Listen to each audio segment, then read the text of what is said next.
Am I the asshole for leaving my sister after promising to help take care of newborn?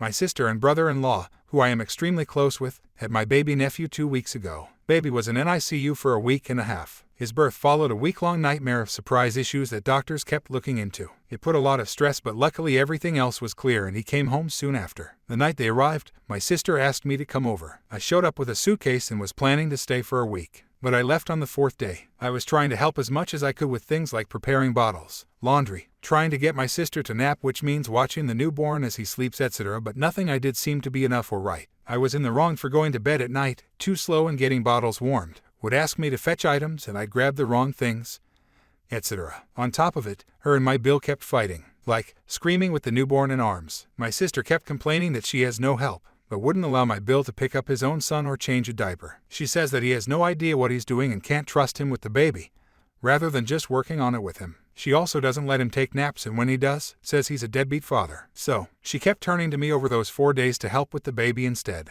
On the 4th day, I said to her that I think the fighting needs to stop and that she should ask my bill to help with the baby so he has bonding time, learns how to do the things, while I can deal with household errands. This caused her to blow up at me and say I am causing issues between her and Bill by being there, that they will be fine once I leave, and that I need to stop lecturing if I want to help. So, I packed up and left despite the fact that for months I said I'd help. No, she's extremely stressed out, and my Bill is at his wit's end. However, I feel gaslighted, disrespected, and taken advantage of. I put a lot of time and energy into supporting her. We are now not speaking, and I know that when we do, she will say I'm making it about me, playing victim when she's the real victim.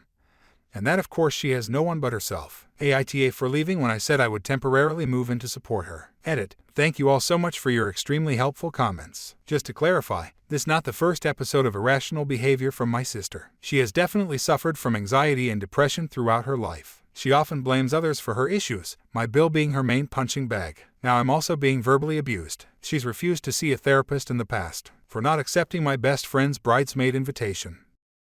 So I recently got engaged in September 21 and my partner and I decided that we would get married in September 2022. For anyone who doesn't know, 2022 is the busiest year for weddings since the 80s, so I had my work cut out for me. A month later everything is booked, save the dates, etc. Now, in the past week one of my bridesmaids has been talking with her boyfriend about marriage and they are choosing a ring as we speak. However, she told me that she had decided that she was having a destination wedding and that she was planning for it to be 2 weeks before or 2 weeks after my wedding. She then said that I would definitely be a bridesmaid, and she asked if she could have my wedding budget sheets and any other info I had researched. I said I was happy to give her my research, but that however, even though I would be honored to be a bridesmaid, I couldn't afford to be a part of it as well as fund my own wedding, especially considering that it was a destination wedding. She didn't say anything but let me give her my information of weddings and then went home. She now hasn't spoken to me all week, even though I've tried to call and text. Am I the asshole for not being a part of her wedding even though she's in mine? Edit. As this seems to be a recurring question,